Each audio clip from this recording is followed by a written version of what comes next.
Na, kągi, ponius ponai, šiandien kalbėsime apie mūšį pakeitusi visos Nors palaukit. Tai jo, šiandien kalbėsime apie mūšį pakeitusi visos Europos istoriją. Kitaip tariant, šiandien kalbėsime apie Žalgirio mūšį. Nors Vytautas kryžiuočių ordinui buvo atidavęs Žemaitiją, jis vis tiek slapta rėmė kovą prieš jį. 1409 metais sukilę žemaičiai išvarė kryžiuočius. Pasak kronininko, sukilimas vyko Vytauto norų ir įsakymų. LDK ir ordino karas buvo neišvengiamas. Rengdamasis karui, ordinas siekė sukiršinti Vytautą ir Jogailą, bet tai jam nepavyko. Jogaila ir Lenkų ponai suprato, kad ordinas kelia grėsmę ne tik Lietuvai, bet ir Lenkijai. Manė, kad drauge su lietuviais galima visiems laikams sunaikinti ordino galybę.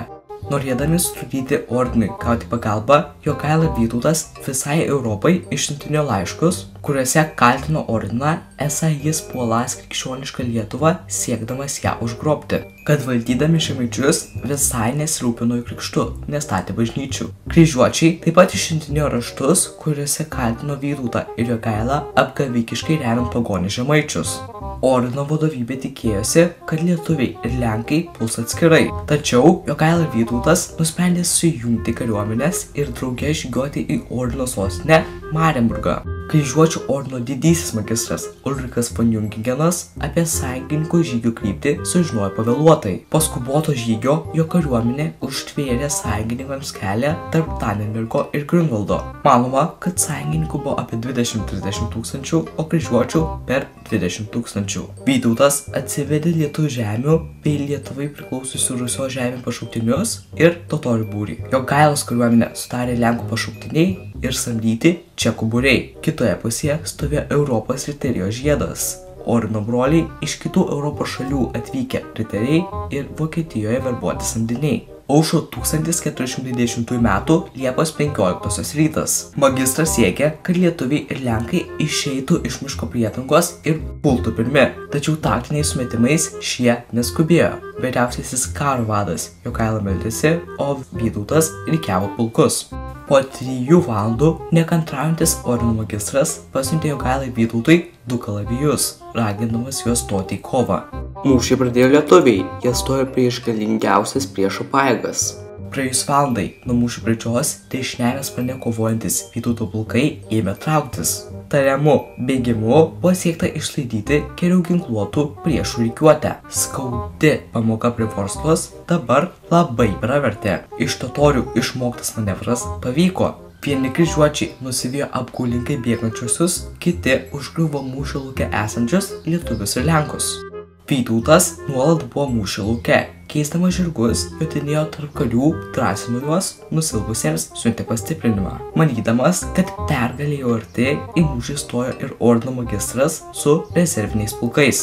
Kai grįžo lietuvius viesi riteriai, Lenkų pajėgos jau buvo gerokai išbraškytos. Kryžiuočiai patikėję sėkme užtraukė pergalės giesmę, tačiau staiga jiems iš šono smogė savo gretas pertvarkė ir į mūšio lauką grįžę lietuviai. Kryžiuočių kariuomenė buvo sutriuškinta. Žuvo ordino vadovybė, didysis magistras Ulrikas von Jungingenas, trečdalis riterių, kiti pateko į nelaisvę. Nugalėtojai ordino stovykloje rado kelis vežimų skraidinių ir pančių belaisviams. Į juos pateko patys kryžiuočiai. Tik naktis sustabdė bėgančių riterių persekiojimą. Po 10 dienų užėmę daugumą pilių, sąjungininkai pasiekė Marienburgą. Tačiau jos aplenkė Žalgirio mūšyje nedalyvavęs komtūras Henrikas von Plauenas. Jis surinko 5000 karių, sudegino miestą ir užsidarė pilyje. Didžiausios ir galingiausios Europoje mūrinės pilies apgultis truko beveik 2 mėnesius. Artėjo ruduo, sąjungininkams ėmė sikti maisto, kariuomenėje plito ligos. Neįveikę pilies gynėjų, Jogaila ir Vytautas pasitraukė nuo Marienburgo. Sąjungininkų pergalė viename iš didžiausių viduramžių Europos mūšių sunaikino ordino galybę ir pakirto prestižą. Kryžiuočiai prarado Europos šalių paramą. Žlugo sumanymas rytinėje Baltijos jūros pakrantėje sukurti vokiečių valstybę. Pergalė mūšyje visiems laikams sustabdė ordino agresiją prieš Lietuvą. Užkirto kelią lietuvių tautos naikinimui, ūkio ir kultūros griovimui. Karą laimėjusios Lietuva ir Lenkija tapo svarbiausiomis jėgomis rytų Europoje. Tačiau sąjungininkai nepajėgė galutinai sužlugdyti ordino. Didžioji vadinamas karas baigėsi 1411 metais Torunės taika. Ordinas iš sąjungininkų išsipirko pilis, belaisvius, atsisakė teisių Žemaitiją. Ji laikinai iki Vytauto ir Jogailos mirties atiteko LDK.